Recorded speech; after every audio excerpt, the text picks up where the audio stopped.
Capaian pembangunan RLH sudah 80% Kamis tanggal 11 September tahun 2025.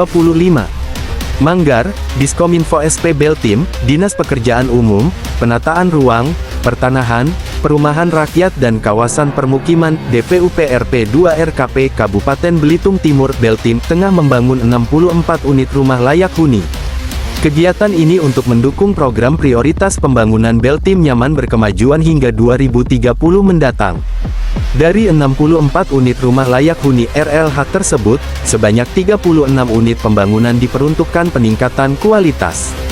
Di mana rumah yang tidak layak huni, direnovasi menjadi RLH. Sisanya, yakni 28 unit merupakan pembangunan baru. Kepala Bidang Perumahan dan Kawasan Permukiman DPUPRP 2 RKP Kabupaten Beltim, Eldo Mukmin menjelaskan dari dua pola pembangunan RLH tersebut, masing-masing dibiayai dengan besaran anggaran yang berbeda. Untuk RLH peningkatan kualitas diberikan Rp30 juta untuk tiap unit, sedangkan untuk RLH baru anggarannya mencapai Rp60 juta untuk tiap unitnya. Terkait capaian pembangunan fisiknya, untuk RLH peningkatan kualitas saat ini mungkin progres secara keseluruhan sekitar 60-65%. Kalau RLH yang untuk pembangunan sudah baru di atas 85%, per hari ini ya, ungkap Eldo saat ditemui di ruang kerja Kepala DPUPRP 2 RKP Beltim, Ituan Fikri, Kamis tanggal 11 September tahun 2025 sore. Eldo menargetkan akhir Oktober tahun 2025 mendatang, RLH pembangunan baru akan selesai dikerjakan serta siap untuk ditinggali. Sedangkan RLH peningkatan kualitas diperkirakan akan rampung pada November tahun 2025. Target kita memang untuk mendukung program prioritas pembangunan RLH, yakni pembangunan 1000 RLH hingga 2030 mendatang. Tiap tahun kita akan tambah jumlahnya, hingga capaian target tercapai, kata Eldo. Pembuat aplikasi Pintu Rumah Rakyat ini menambahkan tahun 2026 mendatang sudah diajukan anggaran pembangunan 181 unit RLH. Semuanya dengan pola pembangunan peningkatan kualitas. Peningkatan jumlahnya bertahap. Di 2027 nanti kita langsung ajukan lagi 250 unit, sehingga dapat tercapai, ujar Eldo. Ini tiga fokus pembangunan fisik DPUPRP 2 RKP Kabupaten Beltim. Minimnya anggaran membuat pembangunan fisik di DPUPRP 2 RKP Kabupaten Beltim jauh berkurang. Bahkan anggaran dari dana alokasi khusus DAK, yang sedianya rutin dikucurkan pemerintah pusat, dipastikan ketiadaannya di tahun 2025 ini. Menyikapi kondisi ini DPUPRP 2 RKP pun membatasi anggaran hanya untuk kegiatan rutin dan program prioritas.